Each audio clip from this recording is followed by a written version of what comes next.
සුබ දවසක් ප්‍රාර්ථනා කරනවා ඔයාලා හැම දෙනෙක්ටම.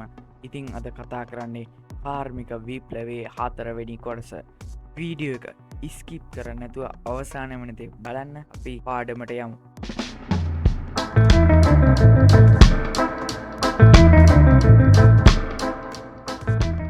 අපි කතා කරන්න යන්නේ ප්‍රධාන මාතෘකාවක් වෙන කෘෂිකර්මාන්තයේ ව්‍යාප්තිය. කෘෂිකර්මාන්තයේ කාර්මික විප්ලවයට සමගාමීව විශාල වර්ධනයක් සිදු වුණා. මේකට බලපෑ ප්‍රධාන සාධක කීපයක් තියෙනවා.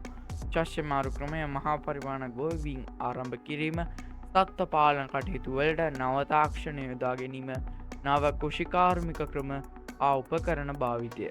මේ ඉඩම් කොටු කිරීමේ ව්‍යාපාරයට අයත් වූ මෙම ඉඩම්වල මහා පරිමාණය බගා කිරීමේ ප්‍රතිඵලය ලෙස කෘෂිකාර්මික දියුණුවක් ඇති වුණා. ජෙන් රෝටල් විසින් අශ්වයන් බඳිල්ලද නගුල් වලින් පේලියට වැපිරීමේ ක්‍රමය හඳුන්වා දුන්නා. එමගින් වැපිරීමට අවශ්‍ය බීජ ප්‍රමාණය අඩු කර ගැනීමට වැඩි ඵලදායීතාවයක් ලබා ගන්න හැකියාව ලැබුණා.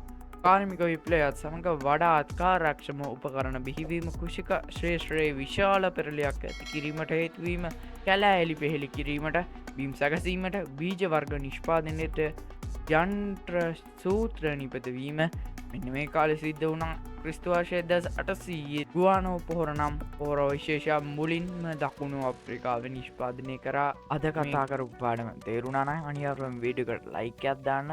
යාළුවන්ට ෂෙයා කරන්න අමතක කරන්න එපා. ප්‍රශ්න තියෙනවා නම් අපි හැමෝම කතා කරමු කමෙන්ට් සෙක්ෂන් එකේ. අතට ගිහින් එන්නම්. ඔයගොල්ලෝ හැමෝටම සුබ දවසක්.